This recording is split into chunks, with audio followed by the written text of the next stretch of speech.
And this show was actually inspired by Bryan's sneaky beginnings. Can you guys share some of the sneakier things that you've done in your past? Go ahead. Go ahead.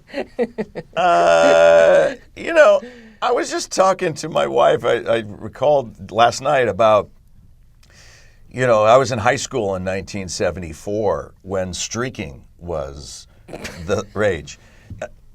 My buddy and This morning I woke up and I did not know that we would be talking about streaking.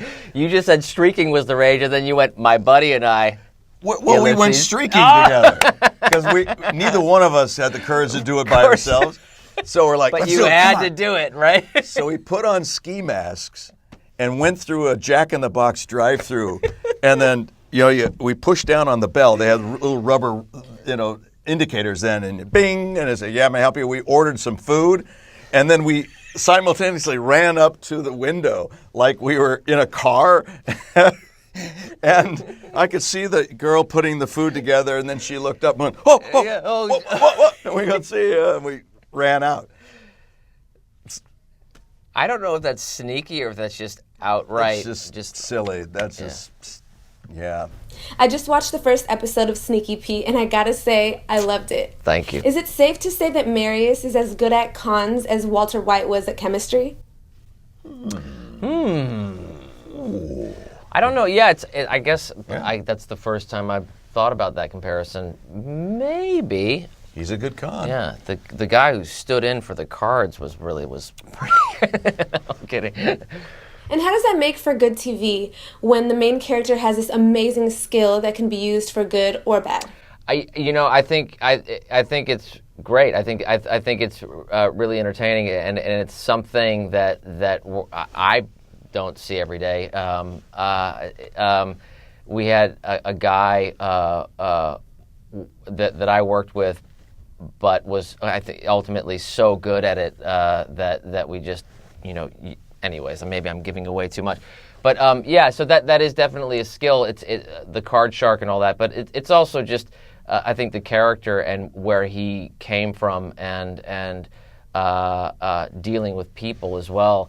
That's part of the entertainment of the show and part of what's so intriguing. This guy who grew up with, his mother was addicted to drugs. He didn't have a father, and he was forced to really just survive and look after his brother. And it's somebody who more or less had arrested development and never really grew up, and now he's 37, and these are the tools that he has to get out of the predicament that he's in right now. And Bryan, now that you've made one series inspired by your past, do you think they'll make another show based on the 1982 episode of Crisis Counselor that you were in? What? I was it was actually a very interesting show. I was in this show called Crisis Counselor, where it was an improv show. They gave you the basics. Wow. A real counselor from real cases, names changed. And they said, okay, you're a guy who's having an affair on his wife. Your wife is pregnant, but you're having an affair with another man. Wow. Go. And it was like, Yeah. Okay. And it was me against my wife's whole family and everything. It was like, oh, God. So you're just improving as you're going along, Wow, that's cool. Yeah, it was kind of fun. But thanks for that poll. You did some homework there, Anna. This isn't the first time that you've both been on screen in the same production. Do you guys remember any of the movies that you both had parts in, though not in the same scene? I think we've both been doing this so long that there's probably about 10 or 11 different projects. Really? I only know of one. Do you know of more than one? Saving Private Ryan. Saving Private Ryan. But there were more? other shows. There was Davis Rules, of course. Davis Rules, of course. And That Thing You Do. That Thing You Do. That Thing You Do. Man, good one. Anna, that's good. We're based in the San Francisco Bay Area. And Giovanni, you actually have a Bay Area connection, I hear. Is it true that your dad's band People was formed up here in San Jose? Yeah, my dad was in a one-hit wonders band in 1967 or 68 called People, and they had their song. It was a cover of an old Zombies song called I Love You. Wow. And yeah. How cool would it be to have that in season 2? have the song on season 2. Yeah. Yeah, it'd be really cool. Wait, how much is it? Wait a second, Yeah. Anna. Wait. Wait How a much? minute. How much is that? No, it's funny that you say that. Actually, when we were in production, we were at the racetrack during the pilot, walking through the casino. Yeah. And I heard the song.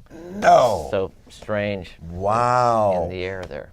And your mom went to Berkeley. My mom went to Berkeley, right? Yeah, but they met down here in Los Angeles. We're on location next month to cover all the big Super Bowl parties in Houston. Is it possible that we might see you guys there? You will probably not see either one of us at a Super Bowl party. Yeah. He's not. You're not a sports fan at all. Yeah, you say Super Bowl, I'm thinking hockey. No. No. And I was a Rams fan when they were the Los Angeles Rams, and then they left me to go sleep with another city in St. Louis, and I was abandoned. So I pushed away from that, and so now they're back, and we'll see. Well, because my dad's from the Bay Area, I grew up watching football. 49ers, being a 49ers fan, so. Oh wow! I don't know. You're really. What a I know suck a little up. bit. I can't no, believe you just said I mean that. I do mean that. Oh. But that's basically the extent of it. He said Terrible. that when we were just on with Tampa Bay. He said the same thing. Yeah. Oh, I love the Buccaneers. Buccaneers. You know? Yeah.